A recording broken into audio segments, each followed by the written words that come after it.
क्या कहेंगे? हर एक कंपनी का अपना अपना सोच अलग होता है।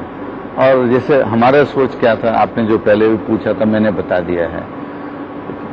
अभी जितना फॉरेन कंपनीज ने कहा है, उनका अपॉर्चुनिटीज तो ग्लोबल बेसिस पे होते हैं और फिर वो कंपेयर करते हैं, भाई कौन सा अपॉर्चुनिटी मेरे लिए अच्छा है, तो उनका रैंकिंग करते हैं, तो वो हाईएस्ट रैंकिंग के हिसाब से वहां पर, क्योंकि हर एक कंपनी का एक्सप्लोरेशन के लिए जो लिमिटेड बजट होता है, तो ऐसा नहीं है आप दुनिया में जितनी भी अपॉर्चुनिटी है उसको चेस कर सकें, वो तो कर नहीं सकते हैं।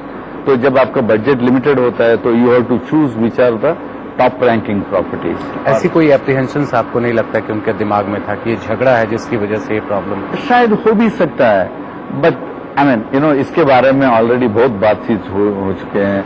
सर, एक और मुद्दा यहाँ पे प्रोडक्शन शेयरिंग कॉन्ट्रैक्ट को लेकर के है। किस तरह का क्लैरिफिकेशन आप गवर्नमेंट से चाहते हैं? एक ऐसी फीलिंग आती है कि जब ये जो झगड़ा चल रहा है उसके बाद कई चीजों को क्लैरिफाई करने की जरूरत है कि आप गवर्नमेंट से आप अप्रोच आपने किया है, या आप गवर्नमेंट से और क्या चाहते हैं कि बिल्कुल क्लियर पिक्चर यहाँ पर आनी चाहिए पीएससी को लेकर के? दो ही पॉइंट है इसमें। एक प्राइस, तो हम सब डेफिनेटली ये चाहते हैं भाई प्राइस हो market based, and that is what the जो पीएससी ने में लिखा गया है, but that is subject to government of India approval. So this market based pricing जो गवर्नमेंट अप्रूव करे, that is number 1। And number 2, जो ये यूटिलाइजेशन पॉलिसी है, it should be more broad based and sector allocation rather than हर एक sector में हर एक customer को आप इतने ही बेच सकते हैं, इससे ज्यादा मत करो, और हमारे अप्रूवल के बगैर, इससे थोड़ा सा रेस्ट्रिक्ट हो जाता है। तो ये दो चीज में मैं चाहता हूं थोड़ी क्लैरिटी आनी चाहिए। थोड़ा क्लैरिटी आए। यही मेरा अगला सवाल इसी पे, चूंकि गैस के एलोकेशन की बात करें, प्राइसिंग की बात करें, डिस्ट्रीब्यूशन की बात करें, सभी मामलों में गवर्नमेंट का एक कंट्रोल बना हुआ है। तो ऐसा नहीं लगता कि हम बहुत ज्यादा कंट्रोल्ड रिजीम में है, एक्सेसिव कंट्रोल रिजीम में है, जो शायद इस सेक्टर के लिए बहुत अच्छा नहीं कहा जा सकता?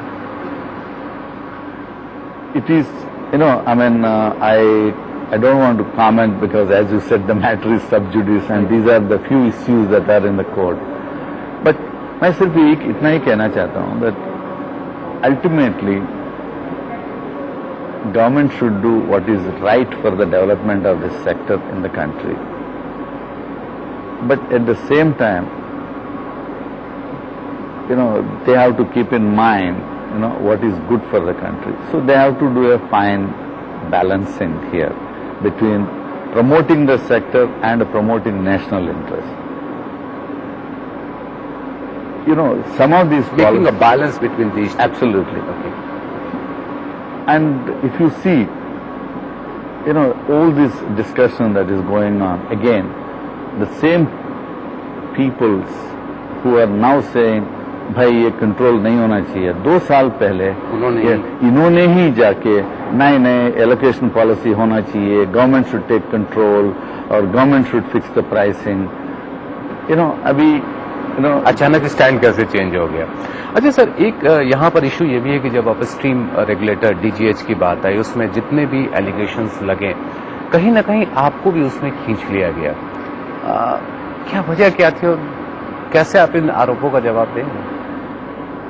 आप ये इंडस्ट्री में 2003 से लेके 2006 या 7 तक आप देख लीजिए, जितने अपस्ट्रीम ऑपरेटर्स का डेवलपमेंट प्लान्स कितने बार रिवाइज हो चुके हैं।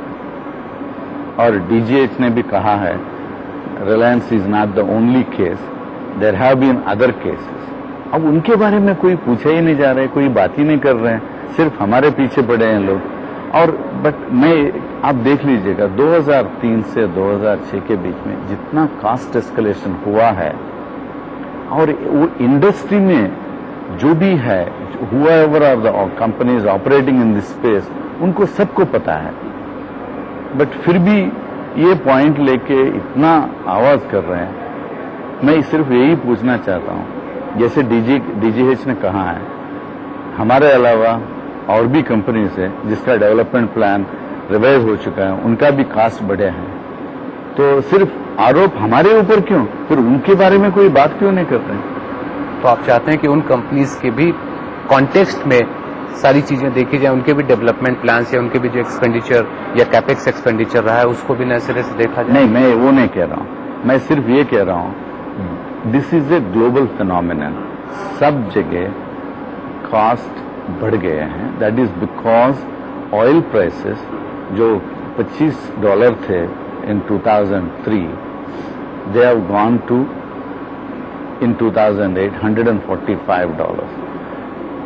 इसके हिसाब से एक्सप्लोरेशन और डेवलपमेंट एक्टिविटी सडनली बढ़ गए थे दुनिया में हर जगह। तो बट कैपेसिटी तो बढ़ी नहीं है, तो न रिग का कैपेसिटी, न ज्यादा रिग का अवेलेबिलिटी नहीं था, और फिर इक्विपमेंट मैन्युफैक्चरर उनका कैपेसिटी नहीं बढ़ी, और जो इंस्टॉलेशन, जो डीप वाटर में जो इंस्टॉलेशन जो करती है कंपनी, उनका भी पास भी इतना कैपेसिटी नहीं था। So it is a question of supply and demand in these. जहां पे डिमांड बढ़ गई और सप्लाई बढ़ा नहीं है, ऑटोमेटिकली दाम बढ़ जाएगा।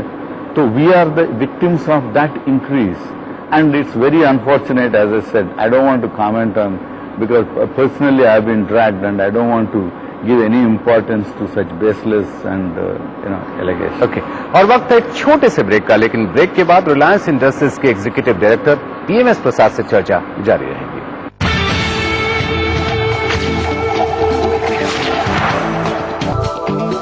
सर, अब B6 पे आते हैं वापस।